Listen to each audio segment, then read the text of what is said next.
My mother stood up in the middle of my wedding reception.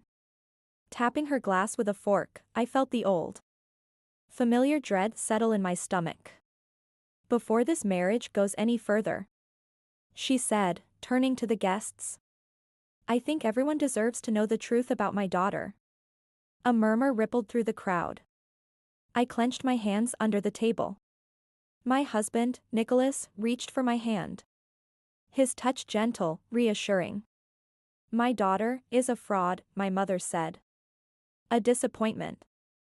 She's always been reckless, making bad decisions, chasing dreams that led nowhere. And now she expects us to believe she's suddenly found the perfect man? She scoffed. I give this marriage 6 months, tops. A few guests gasped. Others awkwardly sipped their champagne. The air in the grand reception hall grew thick with tension. I wanted to disappear. To shrink into myself the way I had so many times before. But before I could, Nicholas stood. He was never one for grand gestures. He was quiet, thoughtful, the kind of man who observed before he spoke. So when he turned to my mother, his voice calm but firm. Mrs. Caldwell, he said, looking her in the eye, you don't know me. But maybe you should.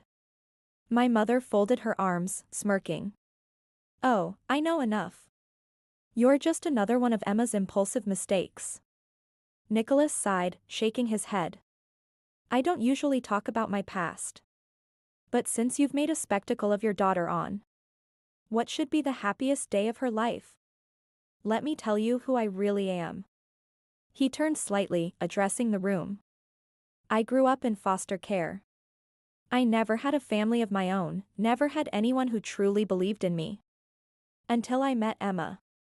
He squeezed my hand, his thumb tracing circles over my skin. She saw me when no one else did. Encouraged me to chase the life I wanted, even when I didn't believe I deserved it. He paused, letting the weight of his words settle. With her by my side, I built a company from the ground up. One that now provides scholarships for kids who grew up like me. I've made it my life's mission to make sure no child feels as lost as I once did. The murmurs in the room changed. People nodded, their expressions shifting from awkwardness to admiration. Even my mother's smirk wavered. Nicholas turned back to her. You say Emma is a disappointment. But I know better. She is the strongest, kindest, most resilient person I have ever met. And I will spend my life proving that to her, even if you never do. Silence. My mother opened her mouth. But for the first time in my life, she had nothing to say. Nicholas gently pulled me to my feet. Now, if you'll excuse us, my wife and I have a wedding to enjoy. The guests erupted into applause. My mother, red-faced and stiff, slowly sank back into her chair. For the first time in my life, I felt truly free. And as Nicholas led me onto the dance floor, I realized something. This wasn't just the beginning of our marriage. It was the beginning of my life.